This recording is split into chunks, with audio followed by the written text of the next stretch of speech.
Deep learning बहुत ज्यादा start हो गया, right? Deep learning. So even I think LSTM 1997 में कुछ क्रिएट हुआ था एलएसटीएम वर्क करने के लिए, लेकिन एलएसटीएम का यूज एक्चुअली हमने टेक्स्ट में करना 2000 के बाद स्टार्ट कर दिया, राइट? सो डीप लर्निंग का एरा स्टार्ट हो गया, एंड डीप लर्निंग के बाद ये जो रिसर्चेस उतनी स्पीड में नहीं हो रही थी, वो रिसर्चेस क्या बहुत ज्यादा स्पीड में होने लगी। एंड एक इंपॉर्टेंट थिंग आई, अभी तक हम क्या वर्ड का कॉन्टेक्चुअल मीनिंग अंडरस्टैंड नहीं कर पा रहे थे। जो भी आपका फ्रीक्वेंसी बेस्ड मेथड है या किसी भी वे में, अगर हम उसे टेक्स्ट को नंबर में कन्वर्ट कर पाते तो क्या हो रहा था, हमारा जो कॉन्टेक्चुअल मीनिंग है वो अंडरस्टैंड नहीं हो पा रहा था। लेकिन इसमें चेंज तब आया अराउंड 2013, गूगल ने वर्ड टू वेक रिलीज किया, वर्ड टू वेक का paper. And word to vec में जैसे हमने देखा है, हम क्या कर पा रहे थे, वो जो वेक्टर है वो एक्चुअल में मीनिंग क्या कर रहा है, कैप्चर कर पा रहा है। हमने देखा था king minus man plus woman अगर करते तो क्या आ रहा था आंसर, क्वीन आ रहा था, राइट? तो इसका मतलब क्या है, इसमें जो सिमेंटिक मीनिंग है, कॉन्टेक्चुअल मीनिंग नंबर में एक्चुअल में कैप्चर हो पा रहा था। एंड ये जो पेपर रिलीज हुआ, इसने क्या किया, होल एनएलपी का जो ग्रुप था उनको एक होप प्रोवाइड की कि क्या हो सकता है, इवन जो प्रॉब्लम अभी तक सॉल्व नहीं हो पा रहे थे, जैसे आपका मशीन ट्रांसलेशन हो गया, समराइजेशन हो गया, या जो भी प्रॉब्लम है उनको हम क्या कर सकते हैं, इजिली सॉल्व कर सकते हैं। एंड इसी के बाद क्या हुआ, एक रेस स्टार्ट हो गई। ऐसा कुछ मॉडल या फिर एल्गोरिदम हम बिल्ड कर सकते हैं जिससे क्या करें, हम मशीन ट्रांसलेशन कर सकें। सो मशीन ट्रांसलेशन के लिए क्या हो गया,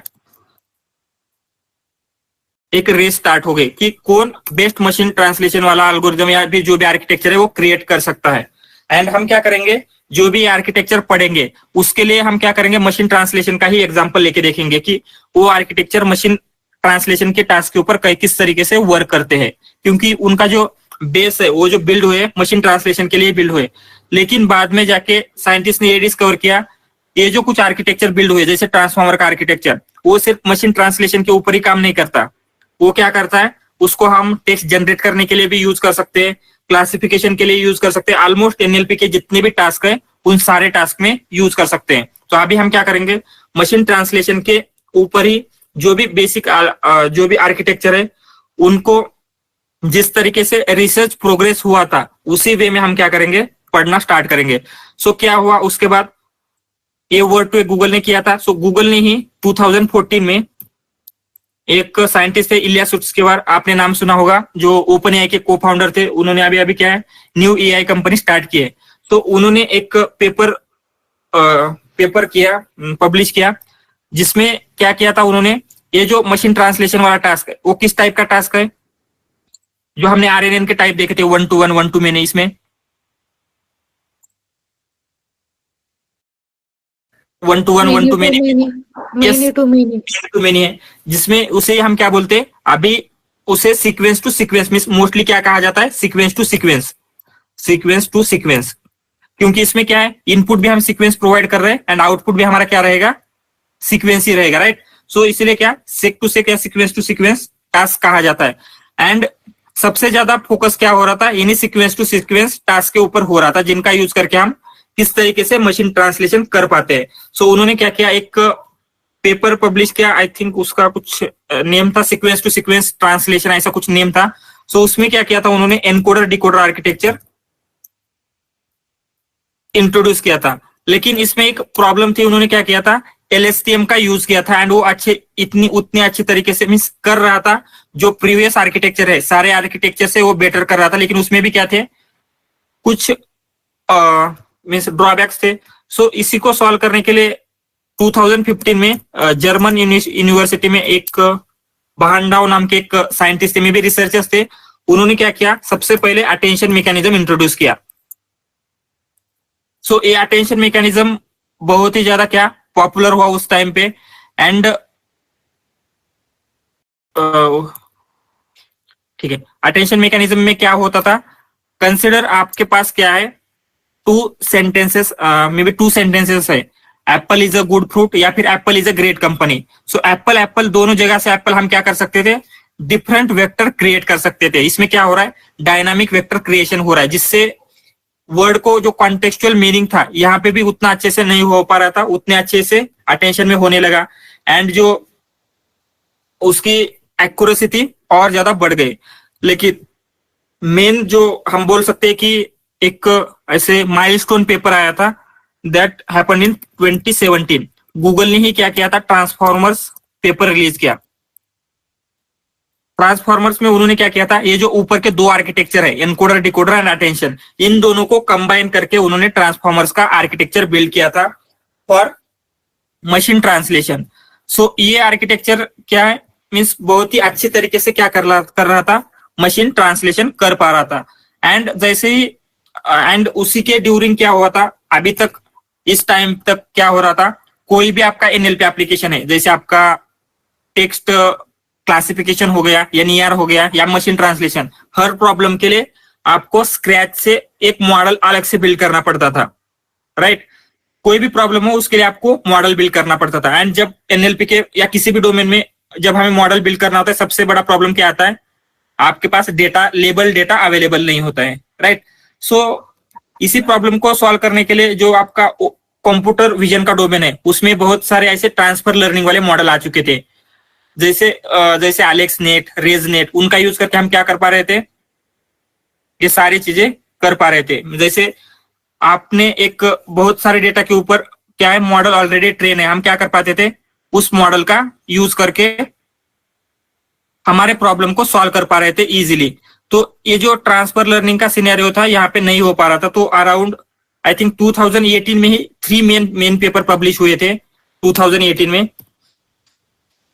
पहला आया था यूएलएम फिट, मीन्स ये क्या है, universal language modelling for fine tuning, ऐसा कुछ पेपर का नाम था। उस पेपर ने क्या किया था, हम ट्रांसफर लर्निंग एनएलपी के डोमेन में किस तरीके से कर सकते हैं। ट्रांसफर लर्निंग में क्या है, हम एक मॉडल को ट्रेन करके रखेंगे एंड फिर उसी मॉडल का यूज करके हम क्या कर सकते हैं, आपके किसी भी प्रॉब्लम को सॉल्व करने का ट्राई करेंगे, राइट। सो 2018 में ही जैसे ही ये पेपर पब्लिश होता है, सो जैसे हमारे पास ट्रांसफॉर्मर आर्किटेक्चर था एंड ये पेपर पब्लिश होता है, तो इन दोनों का यूज करके ओपन एआई ने क्या किया, एक मॉडल रिलीज किया उनका, जीपीटी का फर्स्ट वर्जन। सो ये जीपीटी क्या करता था, कुछ टेक्स्ट जनरेट करने में उन्होंने प्री ट्रेन मॉडल जनरेट किया। एंड इसी टाइम पे 1-2 मंथ के बाद गूगल ने उनका बर्ट रिलीज किया, 2018 में ही बर्ट रिलीज किया। सो ये जो दोनों मॉडल थे बहुत ज्यादा पावरफुल थे। सो बर्ट मॉडल का यूज करके हम क्लासिफिकेशन, एनईआर, ये सारे टाइप के प्रॉब्लम बहुत ही अच्छी तरीके से सॉल्व कर पा रहे थे। एंड जैसे ही ये हुआ, फिर उसके बाद GPT-2, GPT-3 आया। एंड आई थिंक नवंबर 2022 में कि चैट जीपीटी फाइनली उन्होंने GPT 3.5 के साथ लॉन्च कर दिया। सो जैसे ही चैट जीपीटी आता है, सबको ये जो पावर है जनरेटिव है कि सबको समझ में आने लगे एंड इंडस्ट्री में क्या होने लगा, इसका एक्सटेंसिवली यूज होने लगा। जो भी प्रॉब्लम है उनको सॉल्व करने के लिए सब लोग जनरेटिव है क्या करना चाहते हैं, इनकॉर्पोरेट करने के लिए बहुत ज्यादा एक्साइटेड हो गए एंड वो क्या सारी चीजें वो करने लगे, राइट। सो ये सब हम देखने वाले हैं, बर्ट कैसे वर्क करता है, बर्ट का यूज करके किस तरीके से हमें ये बिल्ड करने। सो हम क्या करेंगे, स्टार्ट करेंगे एनकोडर डिकोडर से, फिर जिस तरीके से ये क्या हुआ है पब्लिश हुए पेपर, उनके अकॉर्डिंगली हम क्या करते जाएंगे, 1 बाय 1 देखते जाते हैं। तो सबसे पहले हम देखते हैं, आज हम देखेंगे कि एनकोडर डिकोडर एग्जैक्टली किस तरीके से वर्क करता है, राइट। सो एनकोडर डिकोडर, सो हम क्या करते हैं, इसी का पेपर के एक लिंक डाल देता हूं मैं यहाँ पे, एनकोडर डिकोडर पेपर,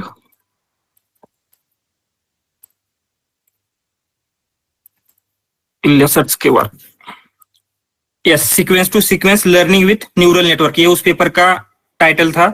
एंड ये 2014 में क्या है पब्लिश हुआ था। सो इसकी लिंक मैं दे देता हूँ। एंड ये उस टाइम का one of the best paper था, जिसका यूज करके क्या है, मशीन ट्रांसलेशन बहुत ज्यादा इजी हो गया था, राइट। सो ये वो पेपर है एंड हम ये देखें कि ये एग्जैक्टली करता क्या है, किस तरीके से वर्क करता है, राइट।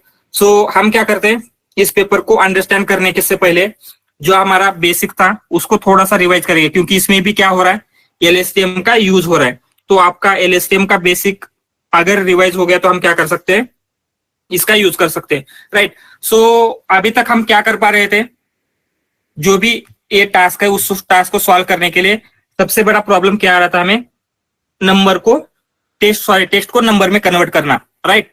सो अगर हम यहाँ पे वर्ड टू वेक के बाद टेक्स्ट को नंबर में अच्छी तरीके से क्या कर रहे हैं, कन्वर्ट कर पा रहे हैं, मीन्स वर्ड टू वेक से नहीं, हम ऐसे बोल सकते हैं कि यूजिंग न्यूरल नेटवर्क, राइट। ये न्यूरल नेटवर्क का यूज होता है यहाँ पे। सो अगर न्यूरल नेटवर्क का यूज करके हम क्या कर पा रहे हैं, टेक्स्ट को नंबर में कन्वर्ट कर पा रहे हैं, एंड हमें क्या करना है, मशीन ट्रांसलेशन। तो क्या ऐसे हो सकता है, कंसिडर आपको इंग्लिश टू हिंदी ट्रांसलेट करना है, हिंदी, राइट।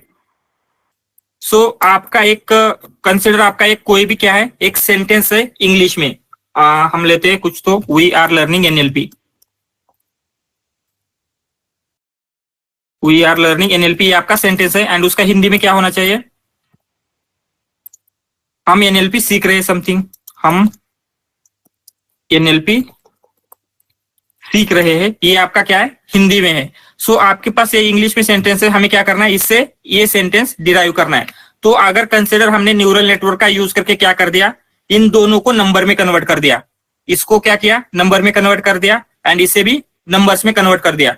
सो ये जो नंबर्स में कन्वर्ट हो रहे हैं वो कैसे हो रहे हैं, वर्ड टू वेक या फिर न्यूरल नेटवर्क में, उसका मीनिंग अंडरस्टैंड हो रहा है, कॉन्टेक्चुअल मीनिंग अंडरस्टैंड करके क्या हो रहा है, नंबर में कन्वर्ट कर रहा है, राइट। सो अगर हम मीनिंग अंडरस्टैंड करके नंबर में कन्वर्ट कर रहे हैं, तो इन दोनों सेंटेंसेस का मीनिंग क्या है, सेम है। तो इनका जो रिस्पेक्टिव वेक्टर्स बनेंगे वो भी सिमिलर होने चाहिए या डिफरेंट होंगे,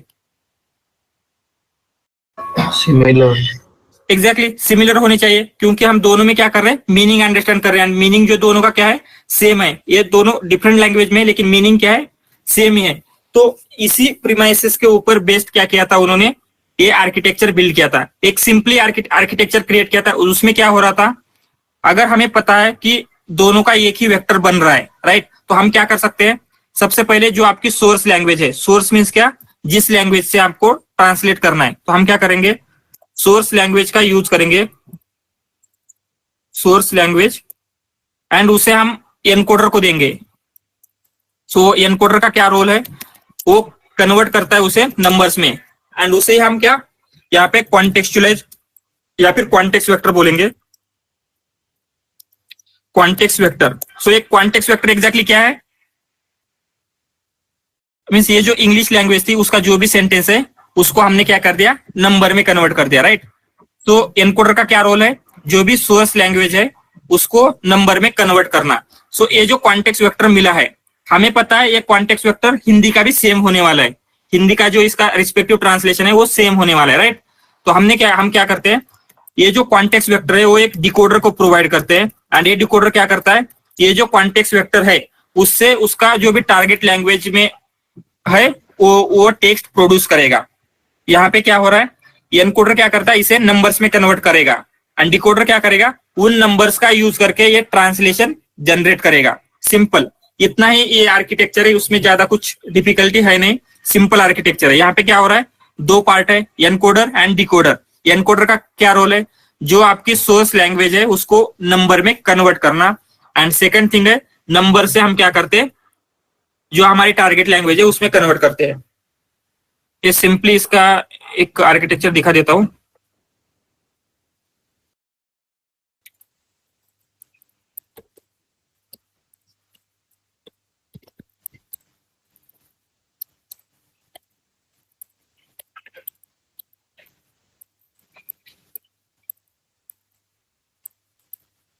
नॉट दिस वन, ये चाहिए था हमें।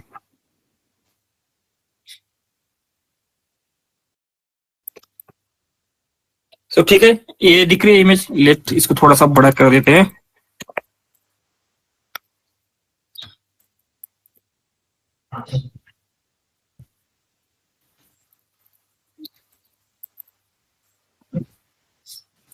सो ये दिख रहा है। अभी यहाँ पे सिंपली क्या हो रहा है, आप कुछ आपका इनपुट टेक्स्ट प्रोवाइड करेंगे, उसमें इनकोडर क्या करेगा, कॉन्टेक्स्ट वेक्टर, वे कॉन्टेक्स्ट वेक्टर में क्या रहेगा, इसको हम नंबर में कन्वर्ट करेंगे यूजिंग न्यूरल नेटवर्क, एंड ये जो नंबर्स में कन्वर्ट हुआ है उसको डिकोडर का यूज करके सिंपली यहाँ पे समरी दिया, लेकिन यहाँ पे क्या है, टारगेट लैंग्वेज होनी चाहिए, ये टारगेट लैंग्वेज में हम सिंपली कन्वर्ट कर रहे हैं। ये क्लियर है, यहाँ पे हो क्या रहा है, सिंपल चीज हो रही है बस। सो ये क्लियर है। सो अभी हम इसका इनर वर्किंग देखेंगे, ये एनकोडर कैसे वर्क करता है, एग्जैक्टली डिकोडर कैसे वर्क करता है, लेकिन इसका ओवरव्यू अंडरस्टैंडिंग जो होनी चाहिए वो क्लियर है। यहाँ पे सिंपल ये चीजें क्या हो रही है, राइट। सो अभी हम क्या करते हैं, अगर ये क्लियर है तो, क्लियर है ना, तो हम देखेंगे सबसे हाँ। पहले एलएसटीएम जो है उसका थोड़ा सा क्या कर लेते हैं, मीन्स पढ़ लेते हैं कि एलएसटीएम किस तरीके से वर्क कर रहा था, रिवाइज कर लेते हैं, एंड फिर हम देखेंगे कि एलएसटीएम का यूज करके किस तरीके से क्या होता है, ये सारी चीजें वर्क हो रही थी, ये हम देखेंगे। सो इसका जो इनर वर्किंग है, एनकोडर किस तरीके से नंबर में कन्वर्ट करता है, इवन एनकोडर के बाद डिकोडर जो है वो किस तरीके से डिकोड करता है, इनका इनर वर्किंग क्या है ये देखेंगे। एंड इनके दोनों में क्या है, अभी एनकोडर डिकोडर पेपर में उन्होंने एलएसटीएम ही यूज किया था, एनकोडर में भी एलएसटीएम, डिकोडर में भी एलएसटीएम ही यूज किया था, राइट। सो सबसे पहले हम देख लेते हैं, आपको कोई भी अगर सेंटेंस दिया गया उसमें उसको एलएसटीएम किस तरीके से क्या कर रहा था, प्रोसेस कर रहा था, राइट। सो कंसीडर आप एक सेंटेंस, हम एक सेंटेंस लेते हैं, हमने लिया वही लेते, वी आर लर्निंग एनएलपी।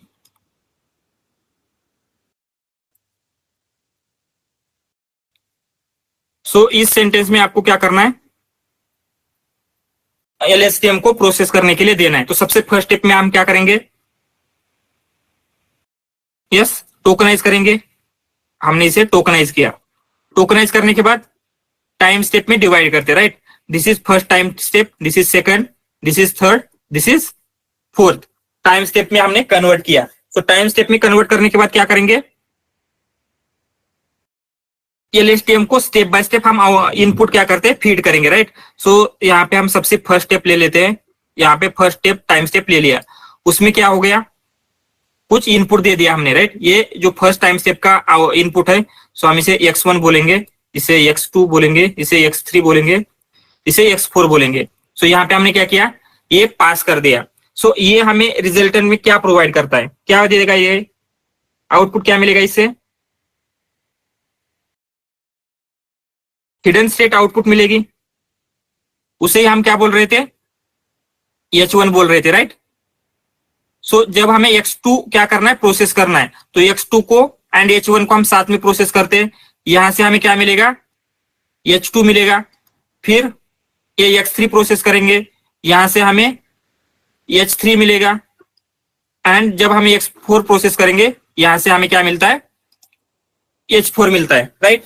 ये एलएसटीएम का वर्किंग क्लियर है। यहाँ पे एक लॉन्ग टर्म भी होगी C1 C2, लेकिन वो हमने लिया नहीं है, क्योंकि आपको जब रिजल्ट करना होता है आप क्या करते हैं, H1 का ही यूज करते हैं। तो यहाँ पे उसके साथ साथ एक शॉर्ट टर्म मेमोरी भी आएगी, लॉन्ग टर्म मेमोरी भी आएगी, जो हमने यहाँ पे क्या किया है, नहीं लिया है, राइट। सो ये क्लियर है, इसका वर्किंग कैसे हो रहा था, हम टाइम स्टेप वाइज क्या करते हैं, उसे फीड करते हैं डेटा। हमने x1 प्रिडिक्ट किया, उसने हमें h1 रिजल्टेंट दे दिया, फिर h1 एंड x2 का यूज करके हमने h2 बिल्ड किया, फिर h2 एंड x3 का यूज करके h3 किया, एंड h3 एंड x4 का यूज करके हमने h4 बिल्ड किया। क्लियर है ये? यस। सिंपली इस तरीके से क्या हो रहा था, हमारा वर्क हो रहा था। सो कंसिडर, अगर आपको क्या करना है, इसमें ये आपको रिजल्ट मिला, इससे आपको टेक्स्ट क्लासिफिकेशन करना था, तो किसका यूज करेंगे टेक्स्ट क्लासिफिकेशन के लिए, आप टेक्स्ट को क्लासिफाई करने के लिए कौन सी स्टेट का यूज करके आप क्लासिफाई कर सकते हैं डायरेक्टली, या फिर आउटपुट लेयर को क्या जाएगा,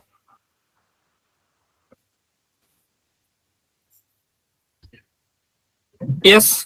टेक्स्ट क्लासिफिकेशन के टास्क में हम क्या कर रहे थे, जो लास्ट वाला हिडन स्टेट है H4 हम क्या कर रहे थे, पास कर रहे थे। सो यहाँ पे क्या होगा, H4 से प्रिडिक्ट होगा जो भी आपका क्या है, आउटपुट है।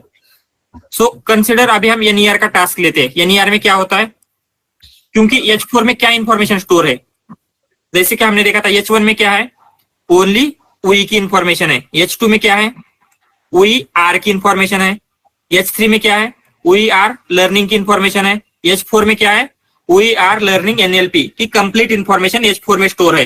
सो ये H4 में ये बाकी की इंफॉर्मेशन कहां से आ गई, यस। सो NLP में ये लर्निंग की इंफॉर्मेशन कहां से आ गई, H3 से, राइट। एंड H3 में आर की इंफॉर्मेशन कहां पे आ गई, H2 से। H2 आर में मींस H2 में वी की इंफॉर्मेशन कहां से आ गई, H1 से।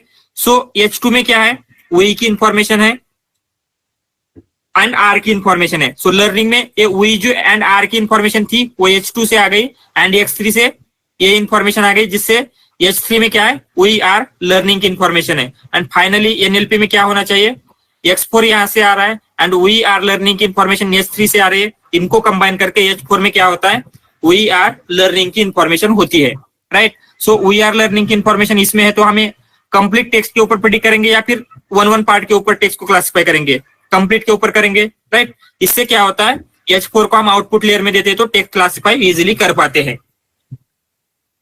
सो NER में क्या करेंगे, NER में तो हमें हर एक वर्ड को प्रेडिक्ट करना है, तो कैसे प्रेडिक्ट करेंगे, किसके ऊपर, यस ओनली H4 का यूज करके करेंगे या क्या करना पड़ेगा?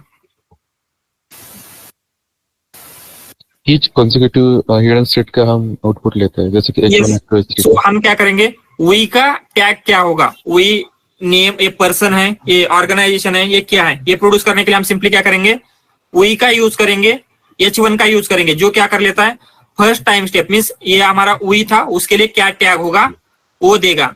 फिर H2 का हम यूज करते हैं, H2 के टैग से हमें क्या मिलेगा आर का जो भी टैग है वो मिलता है। H3 से H3 का यूज करके हम जब आउटपुट प्रोड्यूस करेंगे तो क्या मिलेगा लर्निंग का टैग मिलेगा, एंड जब फाइनली H4 का यूज करके करते तो NLP का जो भी है वो टैग मिलेगा हमें, राइट। सो ये जो मेन डिफरेंस है NER एंड टेक्स्ट क्लासिफिकेशन में, ये क्लियर है। टेक्स्ट क्लासिफिकेशन में हमने ओनली H4 का क्यों यूज किया है, क्योंकि H4 में कंप्लीट इंफॉर्मेशन स्टोर है, राइट, इसलिए हमने ओनली H4 का यूज किया। क्योंकि टेक्स्ट क्लासिफिकेशन के लिए कंप्लीट का यूज करना होगा, या सिंपली वी का यूज करके हम इस सेंटेंस को क्लासिफाई कर सकते हैं क्या, या फिर वी आर का यूज करके, हमें completely we are learning NLP का यूज करके उसे अच्छी तरीके से क्लासिफाई कर सकते हैं। इसलिए हमने क्या किया H4 का यूज करके क्लासिफाई किया। एंड इसका रिवर्स में अगर NER देखेंगे, NER में क्या करना है हर वर्ड को हमें क्या करना है उसमें टैग एक आउटपुट प्रोड्यूस करना है, इसलिए हमने क्या किया ईच इंडिविजुअल स्टेट का यूज करके हमने आउटपुट प्रोड्यूस किया। एक क्लियर है LSTM का वर्किंग,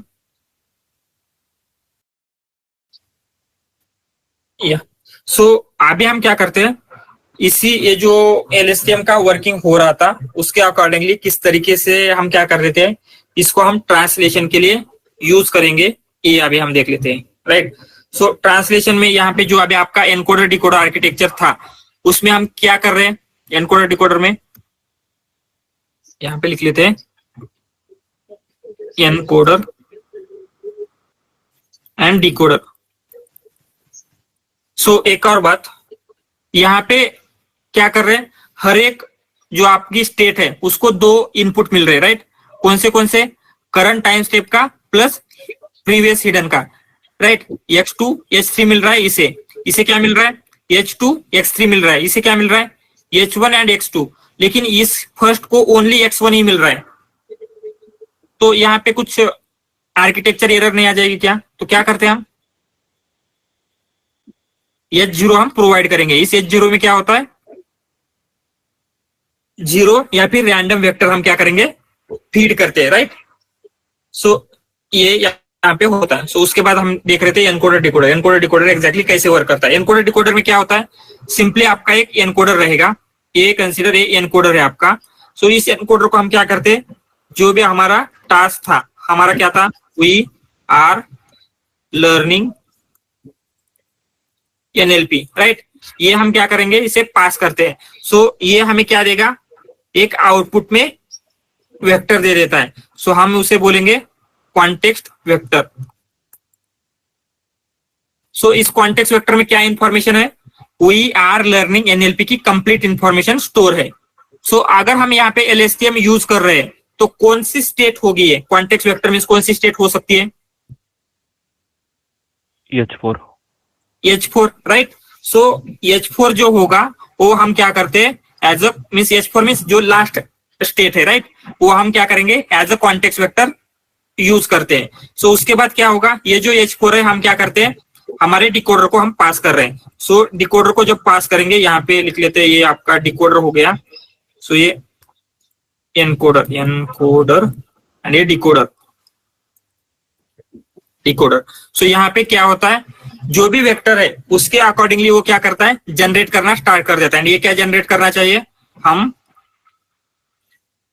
ये आउटपुट हमें ये मिलना चाहिए, हम एनएलपी सीख रहे हैं, राइट, सीख रहे हैं। सिंपली इस तरीके से क्या होता है, ये जो सारी चीजें हो रही है ये वर्क होते हैं। अभी हम इनका इनर वर्किंग देखते हैं, ये सब कैसे हो रहा है।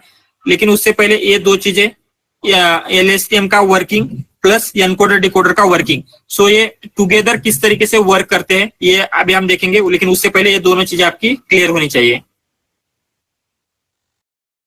क्लियर है, राइट। सो अभी हम क्या करते हैं, सबसे पहले देखेंगे कि हमें क्या करना पड़ेगा, कुछ डेटा सेट बिल्ड करना पड़ेगा, राइट। सो उसके लिए हम क्या करते हैं, डेटा सेट कैसे बिल्ड करते हैं एंड इसकी प्रोसेस क्या होगी ये देखेंगे, राइट।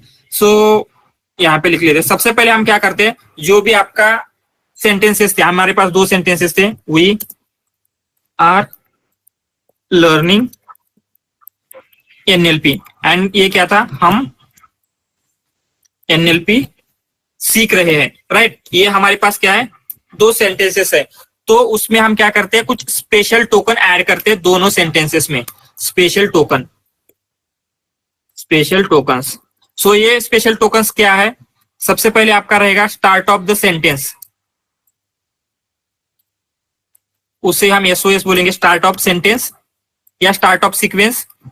एंड सेकंड रहेगा एंड ऑफ सेंटेंस या एंड ऑफ सीक्वेंस, या उसे हम ईओएस बोलते हैं, ईओएस।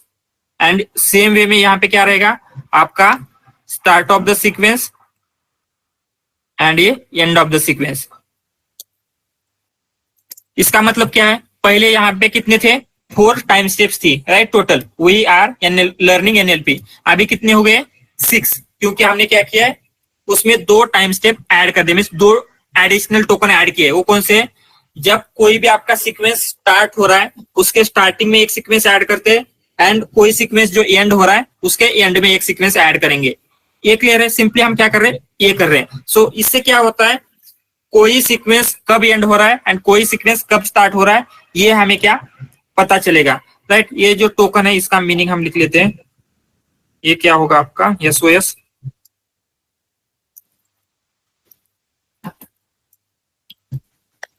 सो एसओएस का मीनिंग क्या है, start of sequence, start of, and आपका ईओएस है, ईओएस का क्या मीनिंग है, end of sequence, end of sequence. So ये दोनों क्या रिप्रेजेंट कर रहे हैं, रिप्रेजेंट कर रहे हैं कोई भी सीक्वेंस कहाँ पे स्टार्ट हो रहा है कहाँ पे एंड हो रहा है। तो हम क्या करेंगे, अभी हमारे पास डेटा आ चुका है, इसका यूज करके completely encoder decoder end to end कैसे वर्क होता है वो हम देखेंगे, राइट। सो हम क्या कर लेते हैं, इसको ही लेते हैं। सबसे पहले हमें क्या करना है, हमने सेंटेंस लिया, कौन सा था हमारे पास, वी आर लर्निंग एनएलपी, ये हमारा फर्स्ट सेंटेंस है। एंड उसका ट्रांसलेशन क्या होना चाहिए, हम ट्रांसलेशन इसमें लिखते हैं, हम एनएलपी सीख रहे हैं, सीख रहे हैं, राइट। एंड इसके लिए इसे इसलिए हमने क्या किया, SOS and EOS special token दोनों में ऐड कर दिए। सो यहाँ पे एसओएस आ जाएगा, एसओएस, एंड यहाँ पे ईओएस आ जाएगा, एंड यहाँ पे क्या होगा, एसओएस आ जाएगा, एंड यहाँ पे ईओएस आ जाएगा। सो ये जो प्रॉब्लम है वो सुपरवाइज लर्निंग क्या है या अनसुपरवाइज लर्निंग का है। यस, हमारे पास टारगेट एंड फीचर या फिर इनपुट एंड आउटपुट दोनों है क्या, यस है। ये हमारे लिए इनपुट एंड इससे हमें ये आउटपुट चाहिए। सो ये हमारा टारगेट है, ये हमारे जो भी फीचर्स है वो है। सो ये क्या है, सुपरवाइज लर्निंग का ही टास्क है। इसमें क्या हो रहा है, आप इनपुट प्रोवाइड कर रहे हैं, आप कुछ आउटपुट एक्सपेक्ट कर रहे हैं, यही आउटपुट होगा तो हम बोलेंगे कि हमारा आउटपुट करेक्ट आउटपुट आया है, राइट। सो इस तरीके से हमें क्या करना है, सिंपली वर्क करना है। तो हम क्या करते हैं, जो भी आप इसमें क्या होता है, एलएसटीएम होता है। सो एलएसटीएम प्रोसेसिंग के लिए जो भी चीजें आप कर रहे थे वो सारी चीजें आपको यहाँ पे करनी पड़ेगी। सो एलएसटीएम के लिए आप क्या क्या कर रहे थे, सबसे पहले ये जो आपका सेंटेंस है उसको आप क्या करेंगे, टोकनाइज करेंगे। तो हमने क्या किया, इसको टोकनाइज किया। एंड यहां तक, एंड उसके बाद इसे भी टोकनाइज किया, एंड टोकनाइज करने के बाद क्या किया, उसको टाइम स्टेप में हमने क्या किया, डिवाइड किया। सो ये हो गया x1, ये हो गया x2, ये हो गया x3, x4 and x5, right. And इसे हम बोलेंगे y1, y2, y3, y4, y5, y6 and y7। यहां तक हमने क्या किया, सिंपली जो भी आपके सेंटेंसेस थे या भी जो भी आपका इनपुट आउटपुट था, दोनों को टोकनाइज किया, उसको हमने कन्वर्ट कर दिया है किसमें, टाइम स्टेप में। First time step, second time step, इस तरीके से हमने कन्वर्ट कर दिया। अभी हम देखेंगे ओनली इनकोडर का पार्ट, एनकोडर किस तरीके से वर्क होगा वो अभी हम देखेंगे। सो एनकोडर में क्या होता है, LSTM प्रेजेंट है यहाँ पे। सो यहाँ पे ये जो एनकोडर है उसमें LSTM होगा, LSTM, एंड ये क्या है, एनकोडर हम यहाँ पे बोलते हैं। सो इसमें क्या होगा, सबसे पहले हम क्या करते हैं, क्या फीड करेंगे इसको, input as a input. First time step में x1 चला जाएगा, राइट, एंड यहां से क्या आएगा,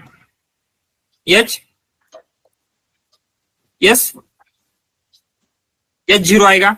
इन दोनों को कंबाइन करके हमें आउटपुट में क्या मिलना चाहिए, H1। H1 में क्या है, सिंपली ये सेंटेंस स्टार्ट हो गया, इसका कुछ हमें वेक्टर मिल गया।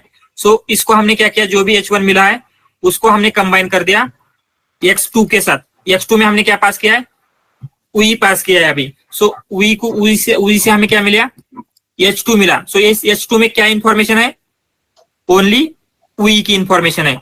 फिर H2 के बाद हमने क्या किया, इस H2 को एंड x3 को पास किया यहाँ पे। सो यहां से हमें क्या मिला, H3 मिला। H3 में क्या इंफॉर्मेशन स्टोर है, UI R की इंफॉर्मेशन स्टोर है। फिर हमने ये जो UI R की इंफॉर्मेशन है उसे x4 के साथ कंबाइन किया, तो हमें क्या मिला, H4 मिला। H4 में UI R लर्निंग की इंफॉर्मेशन है, राइट, H4 में। तो फिर से हमने क्या किया, ये जो UI R लर्निंग की इंफॉर्मेशन है उसको कंबाइन किया X5 के साथ, जिसमें क्या है, NLP की इंफॉर्मेशन है। तो हमें यहाँ पे क्या मिला, H5। एंड ये जो H5 है, H5 में क्या इंफॉर्मेशन स्टोर है, UI R लर्निंग NLP। उसको इसे एक और देना पड़ेगा, X6। उसे हमने क्या किया, X6 से कंबाइन कर दिया, जिससे हमें क्या मिला, H6। सो H6 आता है, मीन्स जब भी EOS आएगा तो हमें क्या पता चलेगा, ये जो स्टेज होने वाली है हमारी स्टेप फाइनल होगी, राइट। क्योंकि EOS जैसे ही आएगा इसे पता चला ये जो होगी हमारी फाइनल टाइम स्टेप होगी। तो हमने क्या किया, ये जो H6 है, H6 में हमारे कंप्लीट सेंटेंस का मीनिंग है, UI R लर्निंग NLP का मीनिंग है। सो जो हमें कॉन्टेक्चुअलाइज वेक्टर क्रिएट करना था, मीनिंग क्रिएट करना था, वो मीनिंग हमने क्या किया है, H6 के फॉर्म में हमें मिल चुका है। सो इसमें क्या होगा, एक वेक्टर होगा जो कि क्या रिप्रेजेंट कर रहा है, UI R लर्निंग NLP की कंप्लीट जो थिंग है वो क्या कर रहा है, रिप्रेजेंट कर रहा है यहाँ पे। सो नेक्स्ट हमें क्या मिला, H6 मिला, राइट। सो अभी हमें क्या करना है, डिकोडर देखना है, डिकोडर एग्जैक्टली कैसे वर्क करेगा। सो डिकोडर में क्या होगा, सो यहाँ पे डिकोडर में भी लेते हैं। डिकोडर में क्या होगा, सेम होगा आपका, यहाँ पे LSTM ही होगा, LSTM, एंड ये होगा डिकोडर, यहाँ पे ऐसे लिख लेते हैं डिकोडर। सो इसमें हम क्या करेंगे, आपका सबसे पहले X1 फीड करेंगे। X1 मीन्स क्या होगा, स्टार्ट ऑफ द सीक्वेंस। यहाँ पे ऊपर जो भी स्टार्ट ऑफ द सीक्वेंस था SOS, वो आप क्या करेंगे, पास करेंगे। एंड यहां से क्या पास करेंगे, नाउ हम क्या करते हैं, ये जो आपका H0 आप पास कर रहे थे, यहाँ पे डिकोडर में H0 आप पास नहीं करेंगे। इंस्टेड ऑफ H0 आप क्या करते हैं, यहाँ पे जो H6 आ रहा था एनकोडर के लास्ट टाइम स्टेप का आउटपुट, जो हमारा कॉन्टेक्चुअलाइज वेक्टर था, वो यहाँ पे क्या होगा, फर्स्ट टाइम स्टेप में चला जाएगा। समझ में आ रहा है, जिससे क्या होगा, हमारे पास अभी यहाँ से कौन सी इंफॉर्मेशन कंप्लीटली आ रही है, यहाँ पे कोई भी इंफॉर्मेशन नहीं आ पा रही थी, लेकिन यहाँ पे H6 अगर हम पास करते हैं तो क्या कौन सी इंफॉर्मेशन है, UI R लर्निंग NLP, जो हमारा इंग्लिश का सीक्वेंस था उसकी कंप्लीट इंफॉर्मेशन आ गई अभी, राइट। सो इंग्लिश की जो कंप्लीट इंफॉर्मेशन है वो हमें पता है, एंड उसके बाद हमने X1 में स्टार्ट ऑफ द सेंटेंस कर दिया, तो इससे हमें क्या मिला, कुछ H1 मिलेगा, राइट। सो H1 मिलेगा एंड ये SOS हमने पास किया। तो यहाँ पे हमें क्या करना है, अभी हर टाइम स्टेप से हमें आउटपुट चाहिए, राइट। जैसे NER में वर्क होता है उसी तरीके से यहाँ पे हम क्या करेंगे, आउटपुट लेंगे। सो फर्स्ट टाइम स्टेप में start of the sequence and ये H6 के बाद ये क्या देना चाहिए, एंड ऑफ द सीक्वेंस जो भी है ये क्या करेगा, आउटपुट इसने दे दिया। तो उसके बाद क्या किया, H1 आ गया। H1 में क्या क्या इंफॉर्मेशन है, sorry not end of the sequence, start of the sequence ना, यहां से हमें SOS आउटपुट मिल गया। फिर हम क्या करते हैं, इस H1 का यूज करके आउटपुट हमें मिल चुका है। फिर इसी H1 को हमने क्या किया, टाइम स्टेप 2 में पास कर दिया। टाइम स्टेप 2 क्या है हमारी, X2 एंड H1 के बाद H1 में क्या क्या इंफॉर्मेशन है, अभी स्टार्ट ऑफ द सीक्वेंस हो चुका है, प्लस ये जो कंप्लीट इंफॉर्मेशन थी इंग्लिश की, ये इंफॉर्मेशन स्टोर है। इन दोनों का यूज करके हमें क्या, जो भी H2 मिलेगा, सो यहाँ पे हम H2 लिख लेते हैं। H2 से हम क्या करेंगे, नेक्स्ट वर्ड क्या होगा ये हम प्रिडिक्ट करते हैं। सो यहाँ पे क्या होगा, जो भी आउटपुट आएगा वो आउटपुट के थ्रू हम क्या करेंगे, ये होगा हम, राइट। सो उसके बाद कंसिडर हमने क्या किया, H2 को एंड X2 को पास किया इस स्टेज में, X3 पास किया। तो यहाँ पे क्या आना चाहिए, अभी NLP आना चाहिए। लेकिन कंसिडर इंस्टेड ऑफ NLP इसने क्या किया, कुछ और प्रिडिक्ट कर दिया। इसने प्रिडिक्ट कर दिया ML। सो ये करेक्ट प्रिडिक्ट किया या रॉन्ग प्रिडिक्ट किया, रॉन्ग प्रिडिक्ट किया है। एंड एक और बात, यहाँ पे हम इस तरीके से पास नहीं करते ये सारी चीजें, हम क्या पास करते हैं, जो प्रीवियस टाइम स्टेप उसने दिया है। सो यहाँ पे तो स्टार्ट ऑफ द सीक्वेंस ही पास होगा, SOS ही पास होगा फर्स्ट टाइम स्टेप में।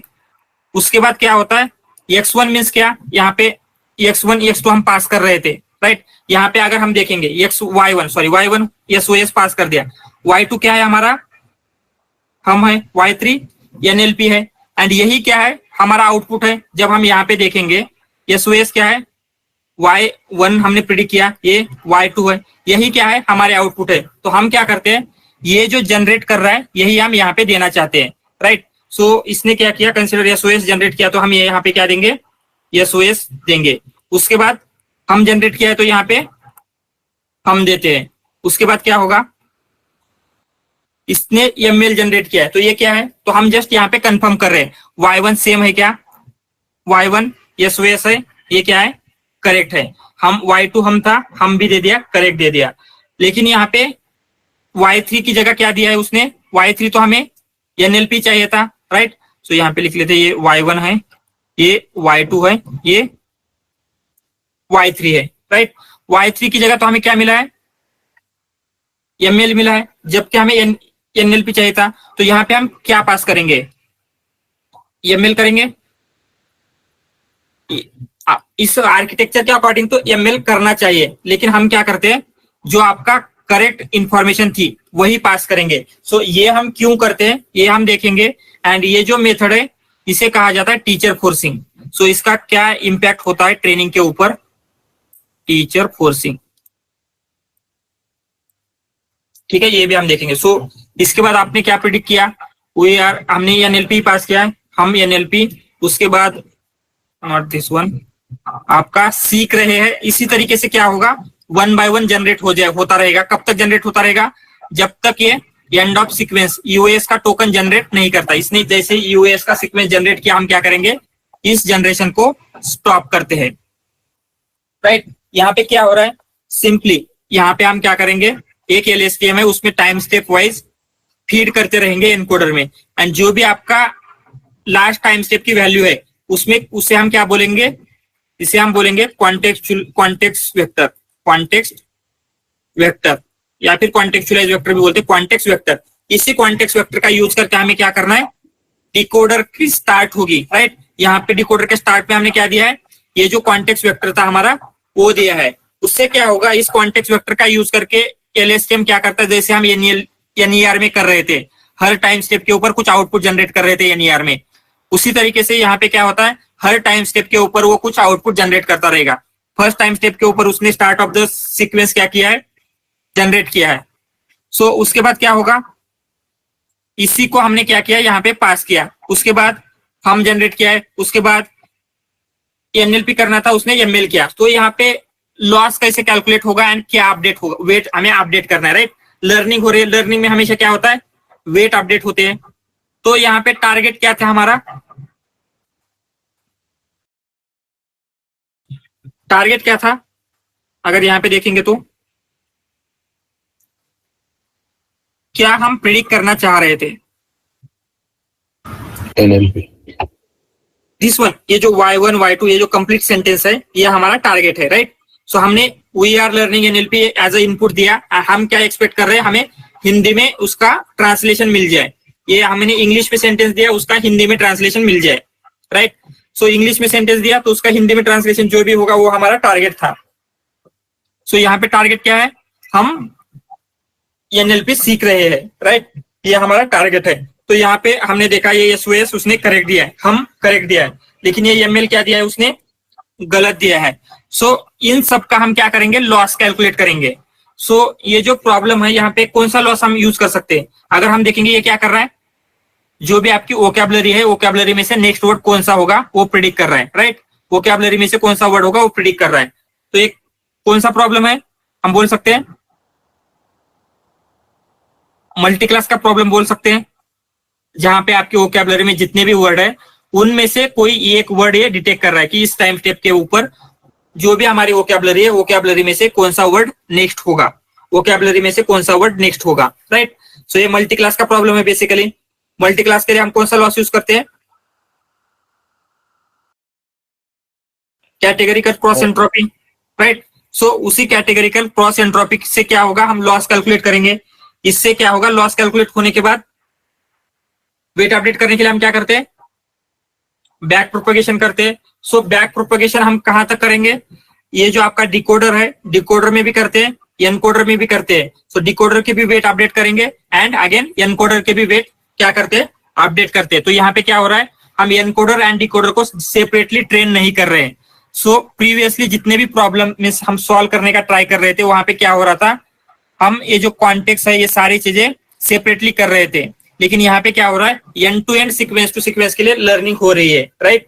सो एनकोडर डिकोडर साथ में टुगेदर ट्रेन हो रहे हैं, जिससे क्या होता है, ये बेटर वे में कॉन्टेक्स्ट बनाना क्रिएट करना सीख जाता है एंड ये जो अभी कॉन्टेक्स्ट क्रिएट कर रहा है इसको ठीक से टारगेट लैंग्वेज में कन्वर्ट करना भी ये टुगेदर सीखते हैं।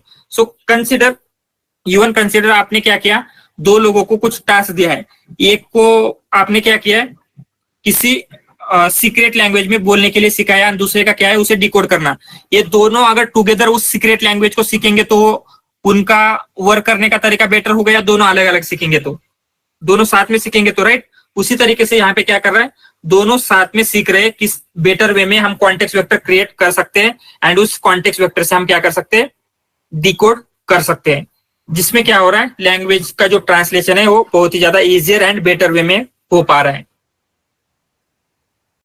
सो यहाँ पे क्या होता है, जैसे ही हम लॉस कैलकुलेट कर रहे हैं, सो कंसिडर हम क्या कर रहे थे, जो आपका प्रीवियस हमने जनरेट किया है, हम जनरेट किया है। सो हम के बाद अगर हमने एमएल दिया, यहाँ पे इंस्टेड ऑफ एनएलपी हमने एमएल दिया, तो क्या होगा, आगे का जो सारी चीजें वो क्या करेगा, बहुत ज्यादा चांसेस है कि वो रॉन्ग प्रिडिक्ट करे, जिससे क्या होगा, ट्रेनिंग का टाइम ज्यादा लग जाता है। सो ट्रेनिंग का टाइम ज्यादा ना लगे इसलिए हमने क्या किया, ये टीचर फोर्सिंग किया है। तो टीचर फोर्सिंग में सिंपली क्या कर रहे हैं, instead of giving previous time step का आउटपुट जो हमारा y प्रिडिक्टेड में था, मीन्स हमारा जो y ट्रू है, जो ओरिजिनल टारगेट की वैल्यू थी, वो हम यहाँ पे क्या कर रहे हैं, फीड कर रहे हैं।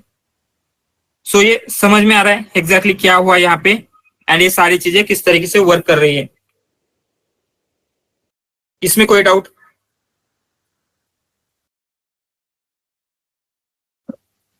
नो था। ओके, सिंपली क्या हो रहा है, क्लियर है। जो एनकोडर का क्या रोल है, अगर हम हम यहाँ पे जाते हैं, सो यहाँ पे क्या हो रहा है, इनपुट टेक्स्ट आपने दिया, तो एनकोडर में क्या है, एलएसटीएम है। एलएसटीएम क्या करेगा, 1 by 1 लेगा, जो भी आपका token wise x1 x2 x3 लेगा एंड वो हमें जो उसकी फाइनल हिडन स्टेट होगी वो क्या करेगा, as a context vector return करता है। एंड इसकी जो कॉन्टेक्स्ट वेक्टर की हिडन स्टेट थी वो क्या होगी, डिकोडर के एलएसटीएम के लिए as a first hidden state, ये 0 जो हम पास कर रहे थे वो ये कॉन्टेक्स्ट वेक्टर पास करेंगे, जिससे डिकोडर क्या करता है, step by step means token by token generate करने लग जाता है। पहले फर्स्ट टोकन जनरेट करेगा, सो ये फर्स्ट टोकन का आउटपुट क्या आया था हम पास करेंगे तो सेकंड टोकन जनरेट करता है, क्या आउटपुट आया था वो हम पास करेंगे, राइट। इस तरीके से टोकन बाय टोकन ये क्या करता है जनरेट करने लग जाता है। सो आई थिंक ये पेपर का एक डायग्राम था, उस पेपर में no not this one, I think ये होगा, यस ये जो डायग्राम है उन्होंने मीन्स पेपर से मैंने लिया था, जो पेपर है उस पेपर से। उसमें उन्होंने क्या किया है,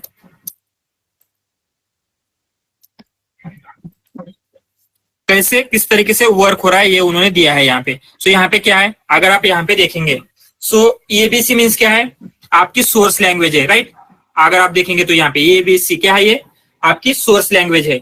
सो यहाँ पे हमने क्या किया, हमारी सोर्स लैंग्वेज जो भी थी इंग्लिश थी, यहाँ पे इंग्लिश का फर्स्ट टोकन पास किया, इंग्लिश का सेकंड टोकन, इंग्लिश का सेकंड टोकन। जैसी इंग्लिश लैंग्वेज का लास्ट टोकन ऑलवेज क्या होगा ईओएस, यानी कि and of sequence. So and of sequence आने के बाद जो भी आपका ये आएगा हिडन स्टेट आपने यहाँ पे पास कर दिया, राइट, डिकोडर के लिए। सो उसने क्या किया, जो भी आपका डब्ल्यू था मीन्स यहाँ पे फर्स्ट जो वर्ड हमें प्रिडिक्ट करना था वो इनपुट दे दिया। फर्स्ट वर्ड के बाद उस फर्स्ट वर्ड को जब हम पास करते हैं तो आपको एक्स मिलना चाहिए। फिर ये जो भी आउटपुट दिया है इस तरीके से पास करते जाएंगे, कब तक करते जाएंगे जब तक आपका EOS means end of sequence generate नहीं होता। तो यहाँ पे क्या दिया है, the model reads input sentence ABC and produce WXYZ as a output sentence. The model stop making prediction after outputting end of sequence token. Note that LSTM reads the input sentence in reverse because doing it introduce many short-term dependency. So, means ये basically क्या बोल रहे हैं, instead of passing ABC वो कभी कभी क्या करते हैं CBA इस तरीके से सेंटेंसेस को पास करते हैं, जो लॉन्ग टर्म डिपेंडेंसी वो हमें लर्न करने की जरूरत नहीं है, वो उनके आर्किटेक्चर में बस इंप्रूव करने के लिए उन्होंने इंट्रोड्यूस किया गया था। लेकिन ये जो बेसिक वर्किंग है ये क्लियर है। सिंपली क्या हो रहा है, जो भी आपका इनपुट है वो LSTM का यूज करके कॉन्टेक्स्ट वेक्टर में क्या हो रहा है कन्वर्ट हो रहा है। एंड ये जो हमारा क्या है कॉन्टेक्स्ट वेक्टर का यूज करके डिकोडर क्या कर रहा है, जो भी हमारा टारगेट लैंग्वेज या फिर टारगेट जो भी हमें इंफॉर्मेशन थी वो क्या कर रहा है प्रोड्यूस कर पा रहा है, राइट। सो ये भी इसकी भी डायग्राम देख लेते हैं। यहाँ पे क्या है वही चीज एक्सप्लेन की गई है।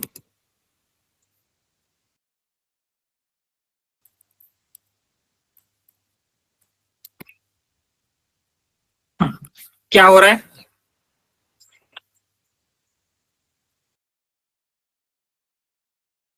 आप जो भी आपका इनपुट थे एनकोडर के नेटवर्क को प्रोवाइड कर रहे हैं जिससे हिडन स्टेट या फिर कॉन्टेक्स्ट वेक्टर हमें आउटपुट मिल रहा है। एंड ये कॉन्टेक्स्ट वेक्टर हम क्या करेंगे डिकोडर को पास करते तो हमें आउटपुट दे देता है जो हमारी टारगेट लैंग्वेज थी। यस, सो हमने एक और देखा था टीचर फोर्सिंग। टीचर फोर्सिंग में क्या हो रहा था, टीचर फोर्सिंग सो बेसिकली क्या हो रहा है, जब हम क्या कर रहे थे जनरेट कर रहे हैं हमारा आउटपुट। सो उस केस में हम कैसे जनरेट कर रहे हैं, yes one by one step by step generate कर रहे हैं। सो फर्स्ट टाइम स्टेप का जो भी आउटपुट आया उसमें हम क्या करेंगे, इस सेकंड टाइम स्टेप के लिए एज ए इनपुट जाएगा y0 क्या होगा इसके लिए इनपुट जाएगा, y1 इसके लिए इनपुट जाएगा। सो अगर हमने कंसिडर किस तरीके से हो रहा है, हम एक कुछ गेम खेल रहे हैं, उस गेम में आपको क्या करना है सॉन्ग गेस करना है। तो मैं आपको एक वर्ड बोलूंगा तो आपको क्या करना है उसका नेक्स्ट वर्ड क्या हो सकता है, राइट। सो जो भी सॉन्ग हमें क्या करना है प्रिडिक्ट करना है। तो मैंने एक वर्ड बोला फर्स्ट वर्ड, तो सॉन्ग का वो वर्ड क्या होगा, नेक्स्ट वर्ड क्या होगा वो आप प्रिडिक्ट करेंगे। सो आपने किया सेकंड वर्ड। सो कंसिडर जो आपका सेकंड वर्ड है वही मैंने बोला फर्स्ट एंड सेकंड वर्ड, तो कितने % चांसेस है कि नेक्स्ट वर्ड जो होगा वो आप गलत ही बोलेंगे या फिर जो हमारा टारगेट सॉन्ग है वही करेक्ट बोल सकते हैं, राइट। तो इसका एग्जांपल लेने के लिए कोई सॉन्ग ले लेते हैं, यानी सॉन्ग पिच सॉन्ग। सो यही लेते हैं, हमें क्या करना है आर पावरफुल नेटवर्क, ये सेंटेंस ले लेते हैं। आपको क्या करना है ये प्रिडिक्ट करना है। सो कंसिडर आपने क्या किया DNN आर पावरफुल। सो जब आपने DNN बोला मैंने बोला DNN करेक्ट है। सो जब आपको डीएनएन इनपुट मिला तो आपने बोला, ऐसे लिखते हैं डीएनएन्स क्या है, तो आपने आउटपुट दिया आर। सो मैंने बोला ये करेक्ट है, डीएनएन्स आर। सो दोनों का यूज करके क्या होगा, आप प्रिडिक्ट करना चाहते हैं पावरफुल। सो आगे हम क्या लेंगे, डीएनएन्स आर पावरफुल। सो इससे हम क्या करना चाहते हैं, आगे नेक्स्ट वर्ड क्या होगा, मॉडल्स। आगे यहाँ पे क्या होगा, डीएनएन्स are powerful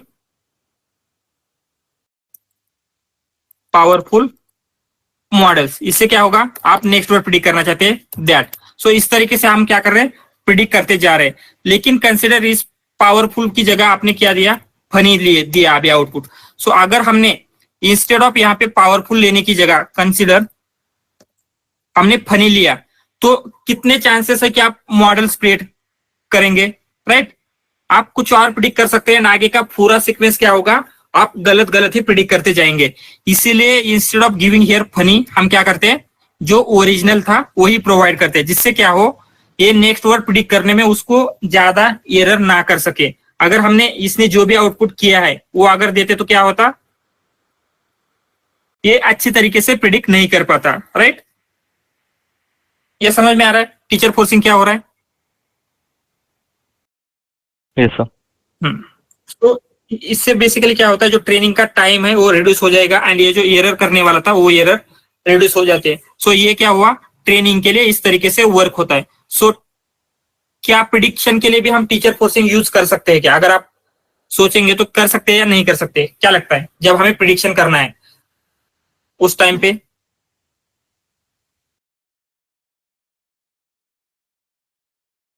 yes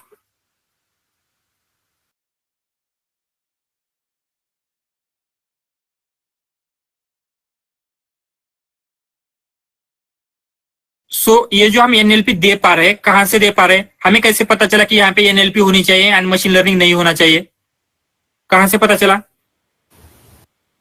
text data इसलिए हमारे पास क्या है, जो हमारा आउटपुट है, टारगेट कॉलम है, वो प्रेजेंट था। लेकिन जब आप क्या करते हैं, प्रिडिक्शन के टाइम पे जाते हैं, तो प्रिडिक्शन के टाइम पे टारगेट कॉलम प्रेजेंट होता है क्या? नहीं होगा। तो उस केस में हम टीचर फोर्सिंग कर सकते हैं क्या? नहीं कर पाएंगे, राइट। सो उसने अगर गलत दिया तो हम क्या करते हैं, हमें पता नहीं है वो एक्चुअली सही है या गलत है, वो सिंपली जो भी आएगा वो यहाँ पे पास करते हैं, एंड उससे इसने जो भी कंप्लीटली आउटपुट दिया है वही हमारा as a output, as a translation हम कंसिडर करते हैं, राइट। सो कंसिडर आपने एक सेंटिमेंट क्लासिफिकेशन का मॉडल क्या किया है, प्रिडिक्ट किया है, एंड उसने पॉजिटिव को निगेटिव दे रहा है। तो आप कुछ कर सकते हैं कि मे भी मॉडल का आपका वीक है, इसलिए आप उसे फिर से ट्रेनिंग कर सकते हैं, लेकिन मॉडल के कुछ चेंज कर सकते हैं क्या, जिससे आपका ये पॉजिटिव का निगेटिव हो जाए। तो उसी तरीके से जब प्रिडिक्शन के टाइम पे क्या होगा, ये टीचर फोर्सिंग का यूज नहीं होता है। प्रिडिक्शन के टाइम पे सिंपली क्या होगा, जो भी आपका इनपुट था, इनपुट पास करते हैं, एंड इनपुट से इनपुट आपका कॉन्टेक्स्ट वेक्टर क्रिएट करेगा, कॉन्टेक्स्ट वेक्टर डिकोडर में जाएगा, डिकोडर जो भी हमें आउटपुट देता है वो क्या हो रहा है, ट्रांसलेटेड आउटपुट हमें मिल जाता है। क्लियर है ये? एनकोडर डिकोडर सिंपली, अगर आपको कुछ समझ में नहीं आया, एलएसटीएम का कॉम्प्लिकेटेड लग रहा है, जस्ट ये डायग्राम याद रखो, ये डायग्राम किया, आपका एलएसटीएम क्लियर है। क्या हो रहा है एलएसटीएम में, we are passing input to the encoder network that will give us hidden state, जिसे हम क्या बोलते हैं, context vector, and that context vector we will pass to the decoder network, and decoder network will generate output, right. Machine translation के case में क्या होगा, यहाँ पे सोर्स लैंग्वेज जो भी आपका इंग्लिश का सेंटेंसेस है वो पास करेंगे, वो नंबर्स में कन्वर्ट होगा, एंड वो जो नंबर्स है वो क्या होगा, हिंदी में कन्वर्ट हो जाएंगे। ये हिंदी में कैसे कन्वर्ट हो पा रहे, क्योंकि हमने स्टार्टिंग में ही देखा था, ये जो नंबर्स है हिंदी के लिए एंड इंग्लिश के लिए सेम होने चाहिए। क्यों सेम होने चाहिए, क्योंकि इसमें क्या है, कॉन्टेक्चुअलाइज मीनिंग है, एंड अगर दोनों सेंटेंसेस का कॉन्टेक्चुअलाइज मीनिंग सेम है तो इनका वेक्टर भी सेम होना चाहिए। इसीलिए क्या हो पाता है, हम इजीली ये जो भी हमने इंग्लिश का क्रिएट किया था कॉन्टेक्चुअलाइज वेक्टर, उससे उसका रिलेटिव हिंदी का क्या होगा वो हम क्या कर पाते हैं, क्रिएट कर पाते हैं, एंड इससे ट्रांसलेशन का टास्क इजियर हो जाता है। अभी क्लियर है?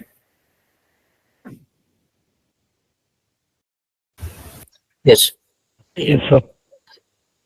तो सिंपली क्या हो रहा था यहाँ पे, जो भी आपका एनकोडर डिकोडर आर्किटेक्चर है 2014 में इलियास उत्सेवार एंड टीम ने क्या किया, रिलीज किया। इवन आप क्या कर सकते हैं, ये जो पेपर है में ज्यादा नहीं, अगर ब्रीफ में भी पढ़ेंगे तो आपको आइडिया आ जाएंगी। तो उन्होंने क्या किया था, ब्लू स्कोर क्या है, बेसिकली एक मैट्रिक है, जैसे आप क्लासिफिकेशन के आपके पास एक्यूरेसी F1 स्कोर इस तरीके से मैट्रिक्स होते हैं, तो ये एनएलपी की मैट्रिक्स हम देखने वाले हैं।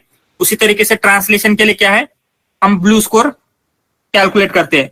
तो ब्लू स्कोर क्या हुआ था, यहाँ पे इंक्रीज हुआ था उनका, यहाँ पे प्रीवियसली क्या था 33.3 कुछ था, एंड इन्होंने कुछ इंप्रूव किया था। अच्छा, सो इन्होंने क्या किया था, इंग्लिश टू फ्रेंच लैंग्वेज के लिए क्या किया है, ये जो आर्किटेक्चर है वो बिल्ड किया था, एंड वो आर्किटेक्चर की डिटेल किस तरीके से किया, ये सारी चीजें उन्होंने दिया है। सो उन्होंने LSTM के 4 लेयर यूज किए थे, कहीं पे बोला होगा, यहीं पे 4 लेयर यूज करके क्या क्या है, सारी चीजें की है उन्होंने, एंड डिटेल यहाँ पे प्रोवाइड की है। सो यहाँ पे आवर मॉडल ट्रूथ ये कुछ दे रहा है, एंड टीचर फोर्सिंग सारी चीजें क्या है उन्होंने यहाँ पे इंट्रोड्यूस किया था। एंड इसी टीचर फोर्सिंग एंड ये जो मेथड है इनका ही यूज करके जो आगे के आर्किटेक्चर है वो अच्छे से बिल्ड हो पाए हैं। सो अभी कहाँ तक आए हैं, यहाँ तक 2014 में।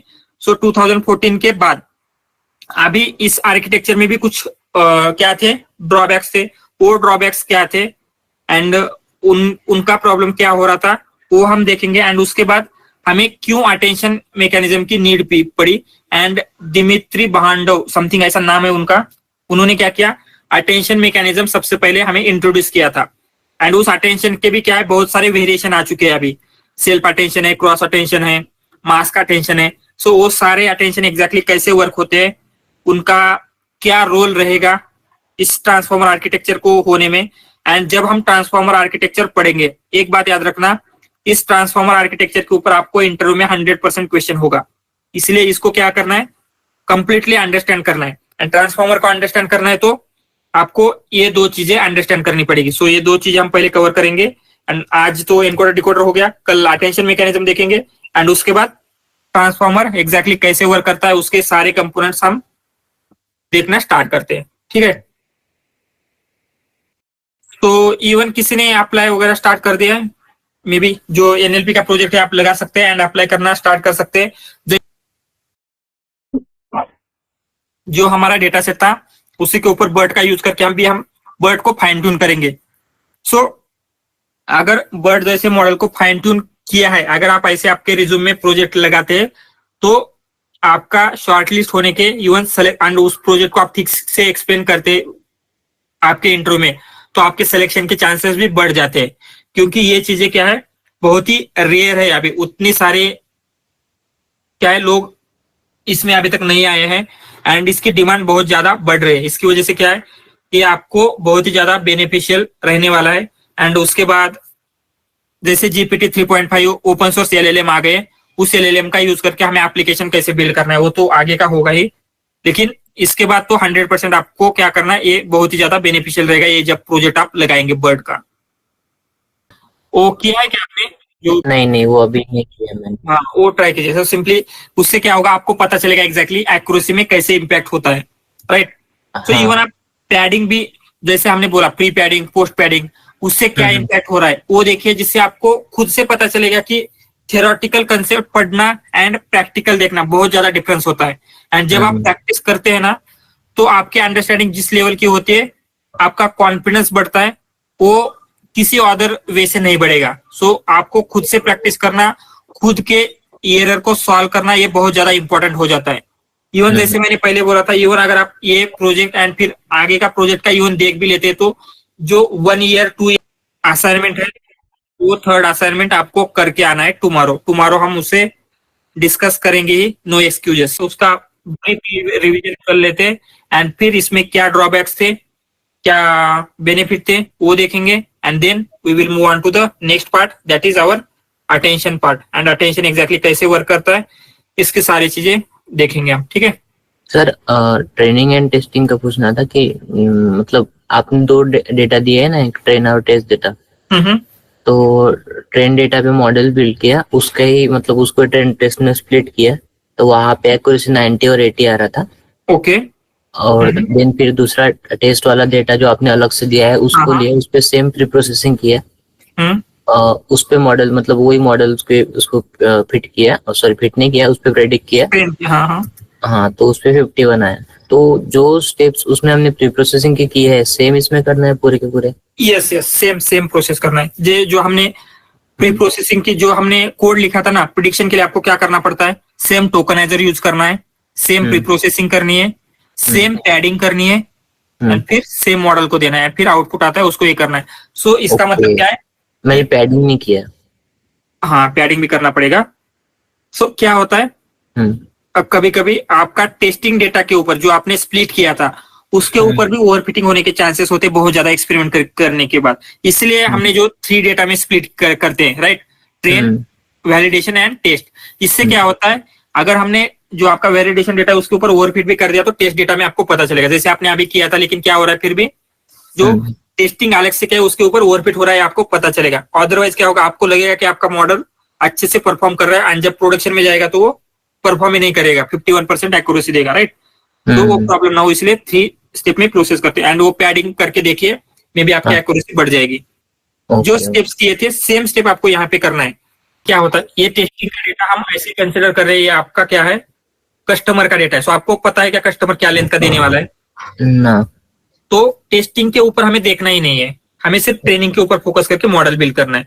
तो टेस्टिंग के लिए भी पैडिंग उसी के करना है। सो आपके पास टेस्टिंग की कंसिडर कीजिए डेटा है ही नहीं, राइट, जस्ट आपको चेक करने के लिए आप क्या कर रहे हैं, टेस्टिंग डेटा आपने रखा हुआ है। ओके, यस, हमने वो ट्राई किया था अक्षय और मैंने, तो ड्रॉप आउट लेयर वो ऐड किया तो हमारा 99% इस पे आ रहा है, ट्रेनिंग पे, और टेस्टिंग पे 86% आ रहा है। तो अभी उसमें चेंजेस करना पड़ेगा, लेकिन वो इटरेशन से हम एम्बेडिंग चेंज करेंगे क्या, प्री प्रोसेसिंग चेंज करेंगे, उतना किया मीन्स थोड़ा बहुत और एक्स्ट्रा करेंगे तो आई थिंक वो डिफरेंस रिड्यूस हो जाएगा क्या इसका? यस यस, हो जाएगा। सो अर्ली स्टॉपिंग यूज किया आपने? हाँ, early stopping. Okay, early stopping भी किया है, फिर भी उतना ज्यादा डिफरेंस आ रहा है, तो ठीक है। मीन्स देखिए, अभी एम्बेडिंग लेयर यूज किया था क्या आपने? हाँ, एम्बेडिंग किया है। सो अगर आप देखेंगे word to vec and embedding layer में बहुत ज्यादा डिफरेंस आता है एक्यूरेसी में। जब आप खुद से ट्राई करके देखेंगे, अभी आपको क्या करना है, वर्ड टू वेक का यूज करके देखिए। ओके ओके, ठीक है। So word to vec as a input जब पास करेंगे तो क्या होता है, आपको मीन्स और ज्यादा एक्यूरेसी बढ़ेगी। इवन आप देखिए post padding and pre padding करेंगे उसमें भी डिफरेंस आता है। सो बहुत सारी चीजें क्या होती है, मैटर करती है। सो हाँ सर, वही ना, क्योंकि हम 1 to 2 days में इतना नहीं कर सकते ना सर, क्योंकि इटरेशन जब हम ज्यादा करेंगे तब आई थिंक वो इम्प्रूव कर पाएंगे। Yes yes. सो लेकिन अभी मीन्स बेसिक जो आपको ट्राई करके देख सकते हैं जितनी, उससे क्या होगा, मीन्स आपको आइडिया आनी चाहिए एटलीस्ट। नहीं तो जब आप इंडस्ट्री में जाते हैं तो क्या होता है, कंप्लीटली आपने कभी भी कुछ किया नहीं तो कंप्लीट सरप्राइज हो जाएंगे, ये कैसे हो रहा है इतना ज्यादा। मेरे को डाउट था एक नंबर्स पे, जहाँ पे ना हमने मतलब जो हमारी वोकैब साइज थी विच इज ऑलमोस्ट 1,91,000 की कुछ करीब आसपास थी, बट हमने जब उसको ये किया था tokenize, and we are using numbers 25,000, like 2 lakh से we are come back to the 25,000। तो it is nothing but the most frequent actually, but हम 2 लाख से अगर 25,000 पे आ रहे हैं तो हमारा model will not getting perform well ना, it might be underfitting, right? No ऐसे होगा नहीं। मीन्स क्या हो सकता है, जो वो चांसेस है ऐसे होने के, not under fitting, out of vocabulary word आने के चांसेस है उसमें। But still we are considering कि ये 15%, अगर 2 lakhs में से अगर हम 25,000 डेटा ले रहे हैं तो it is may be 12% we can say we are just considering for the model, right? लेकिन क्या होता है, लेकिन जब आप लैंग्वेज में बोलते हैं तो most of the time 90% time उन्हीं 25,000 वर्ड का हम यूज करते हैं। इवन जब आप अभी हिंदी में या इंग्लिश में क्या है, बहुत सारे वर्ड्स है, सारे के सारे वर्ड्स का हम डेली में यूज करते हैं क्या? नहीं करते। सो वो क्या है, इससे हमें पता चलता है जो, एंड इवन जो कंप्लेंट रहेगी, कंप्लेंट में most of the time same word use होने के चांसेस बहुत ज्यादा है। कोई ऐसे out of the box word, जैसे कंसिडर क्या है, कोई साइंटिफिक वर्ड है sodium chloride, something like that, वो हमारे इसमें आने के चांसेस कितने बहुत ज्यादा कम है, राइट। तो उस केस में हम जब 25,000 मोस्ट फ्रीक्वेंट क्यों ले रहे हैं, 80-90% टाइम वही वर्ड आते हैं। ओके। हाँ, वही वो भी क्या होता है, हम देख सकते हैं 30,000 लेने के बाद एक्यूरेसी क्या आ रही है, 25,000 लेने के बाद क्या आ रही है, जिससे हमें क्या पता चलेगा। इवन जब आप फ्रीक्वेंसी का प्लॉट करके देखते तो मीन्स फ्रीक्वेंसी कैसे आ रही है, तो मोस्ट ऑफ द टाइम क्या होते हैं वही जो टॉप फ्रीक्वेंट वर्ड है। And most of the times क्या होता है, जो रेयर वर्ड्स में जो उतने ज्यादा रिपीट नहीं हो रहे वो मिस स्पेल्ड होते हैं। सो डेली का किसने स्पेलिंग DAILY की जगह DILY लिख दिया, तो वो वर्ड अगर हम ट्रेनिंग में कंसीडर करेंगे तो एक्यूरेसी बढ़ेगी नहीं, बेवजह हमारी कॉम्प्लेक्सिटी बढ़ जाएगी मॉडल की, राइट। या तो इस तरीके से हम क्या कर रहे हैं, इसलिए मोस्ट फ्रीक्वेंट वर्ड 13 मिलियन कुछ ये जो इन्होंने किया था 13 मिलियन कुछ डेटा सेट के ऊपर ट्रेन किया है। लेकिन यहाँ पे अगर आप देखेंगे तो यहाँ पे देखेंगे कहा है 348 million French word and 304 million English word के ऊपर ट्रेन किया है। लेकिन उसमें से फ्यू लैक्स ही उन्होंने लिए हैं as a most frequent word. कहाँ गए वो, कहीं पे तो होगा, फ्यू लैक वर्ड लिए। क्योंकि क्या होता है लैंग्वेज में मोस्ट फ्रीक्वेंट वर्ड ही हम ज्यादा टाइम यूज करते हैं, हर वर्ड का हम यूज नहीं करेंगे। एंड इवन हमारे प्रॉब्लम के स्पेसिफिक तो क्या ही होता है, वही word most of the times repeat हो रहे होते हैं। जैसे क्रेडिट कार्ड ही हो गया, क्रेडिट कार्ड नॉट वर्किंग, यही word most of the time क्या होंगे, रिपीटेड होंगे। इसलिए मोस्ट फ्रीक्वेंट वर्ड लेने से क्या होता है, एक्यूरेसी उतनी ज्यादा नहीं ड्रॉप होगी, लेकिन कॉम्प्लेक्सिटी बहुत ज्यादा रिड्यूस हो जाएगी। 1 लाख से 25,000 लिया तो कॉम्प्लेक्सिटी कितनी ज्यादा रिड्यूस हो गई, 75%। यस, उसका आपका प्रिडिक्शन का टाइम, ट्रेनिंग का टाइम, आपके कॉम्प्यूटेशनल रिसोर्सेस, सारी चीजें सेव हो जाएंगे। Okay, perfect, thank you.